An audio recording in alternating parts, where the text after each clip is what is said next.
Class 12th math chapter integration part second दूसरी video. देखो अभी ये सिंपल क्वेश्चन ही चल रहा है। तो पहला इंटीग्रेशन के लिए मुझे दे रखा है cos x bracket cos x plus cot x bracket बंद dx। तो इसका इंटीग्रेशन निकालना है तो पहले इसको सिंप्लीफाई करें। सिंप्लीफाई करने के लिए इस cos x की मल्टीप्लाई cos x और cot x में ब्रैकेट में लगाओ तो ये हो जाएगा cos x की मल्टीप्लाई जब cos x में लगाएंगे तो ये cos x² आएगा प्लस और ये cos x cot x आ जाएगा dx। cos x² का जो इंटीग्रेशन है वो माइनस cot x हो जाएगा और ये cos x cot x का इंटीग्रेशन निकालना है। तो देखते हैं cos x cot x किसका डेरिवेटिव है। cos x और cot x जो होता है वो माइनस cos x का इंटीग्रेशन है। तो ये यहाँ पर हम लिख देंगे माइनस cos x और प्लस c, यह आंसर आ जाएगा।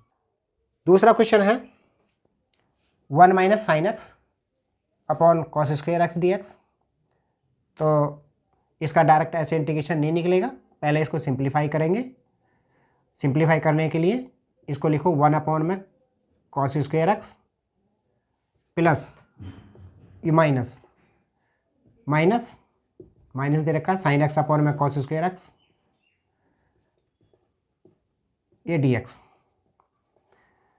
अब इसको सिंप्लीफाई करें तब तो cos स्क्वायर एक्स ऊपर जाएगा तो ये sec स्क्वायर एक्स आएगा माइनस इसको हम लिख सकते हैं sine x upon cos x, sine x upon cos x, और यहाँ पर हम लिख सकते हैं into 1 upon cos x bracket बंद dx।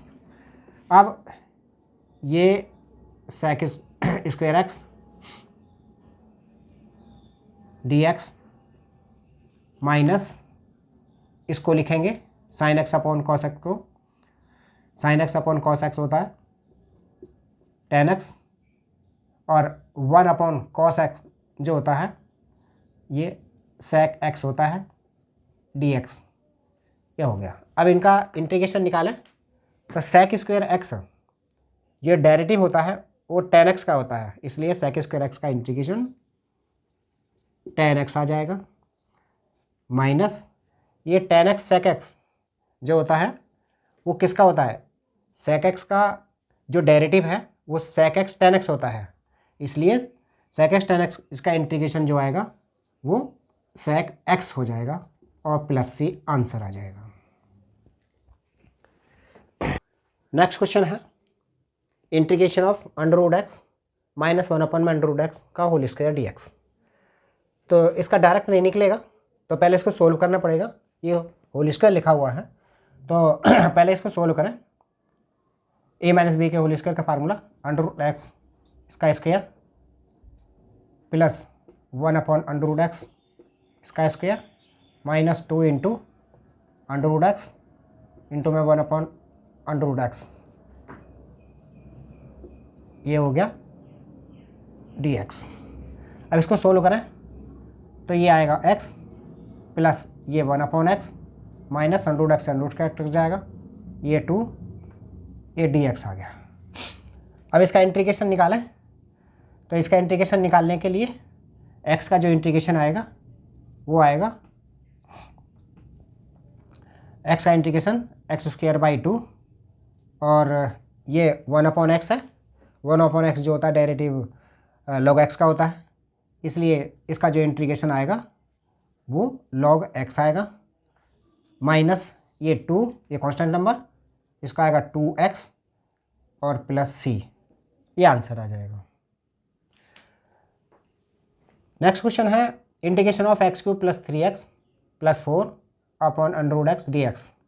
तो ये फ्रैक्शन में संख्या है तो पहले आप इसको सोल्व करेंगे ये लिख x³ अपॉन ये √x जो है ये x की पावर 1/2 होता है, इसको इस तरह से लिख लें, प्लस ये 3, इसको लिखें x अपॉन x की पावर 1/2, प्लस ये 4 अपॉन x की पावर 1/2, इस तरह से लिख लिया।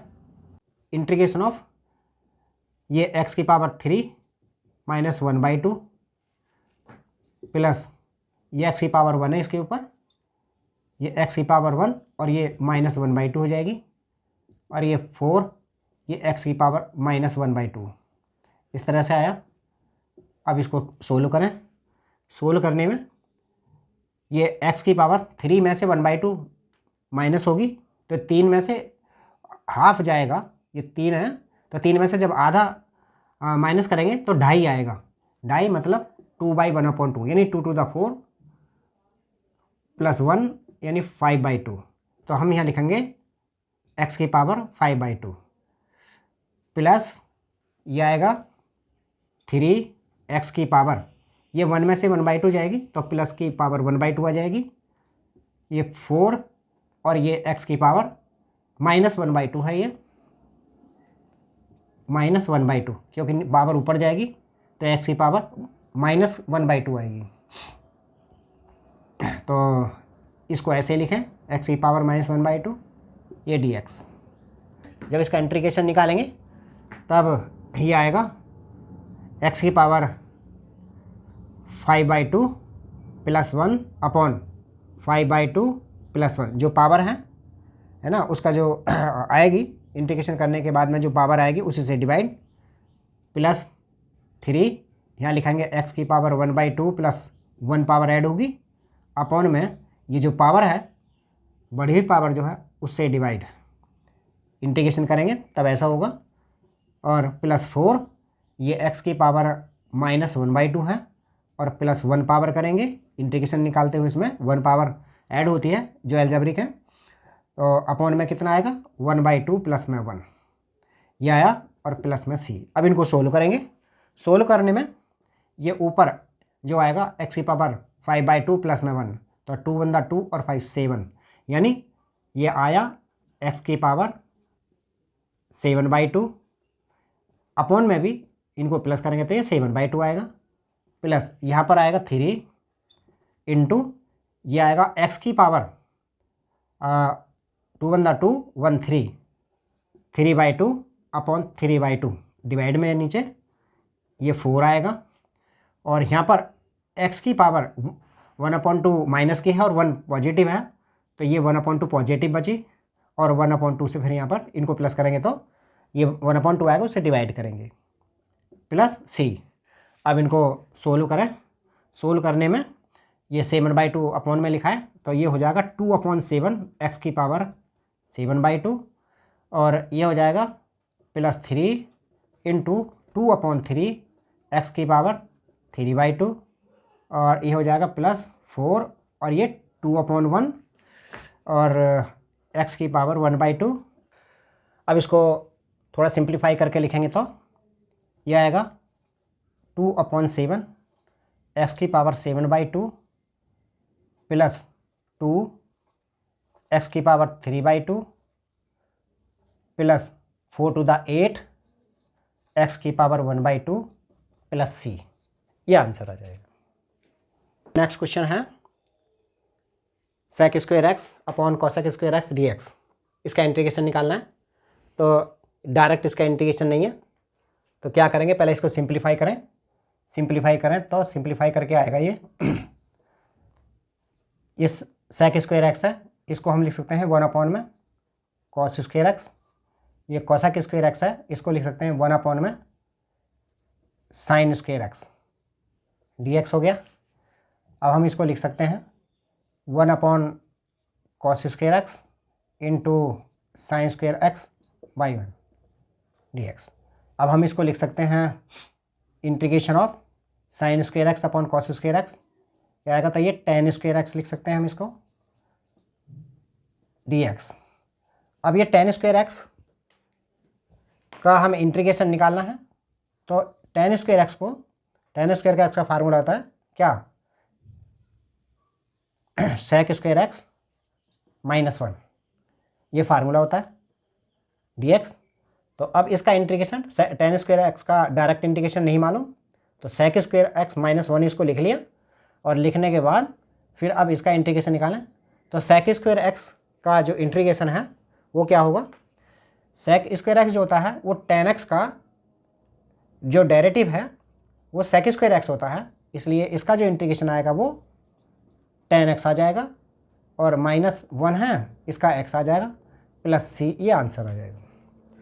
दूसरा वाला क्वेश्चन है 2 - 3 sin x cos square x, इसको भी सिंप्लीफाई करेंगे और इनको अलग अलग जिनकी टर्म है उनको अलग अलग करेंगे। तो इसको पहले अलग अलग टर्म करें, 2 cos square x -3 sin x cos square x, ये dx। अब इंटीग्रेशन ऑफ ये 2, ये cos स्क्वायर एक्स ऊपर जाएगा तो ये sec स्क्वायर एक्स हो जाएगा, -3 ये साइन अपॉन इसको लिखेंगे sin x cos x, और 1 cos x, इस तरह से लिख लिया। जब हमने इसको इस तरह से लिखा तब ये फार्मूला बन जाएगा, ये हो जाएगा 2 sec स्क्वायर एक्स dx -3 इसको tan, ये sin x cos x tan x होता है, और 1 cos x जो होता है वो sec x होता है, तो बन जाएगा sec x और tan x dx।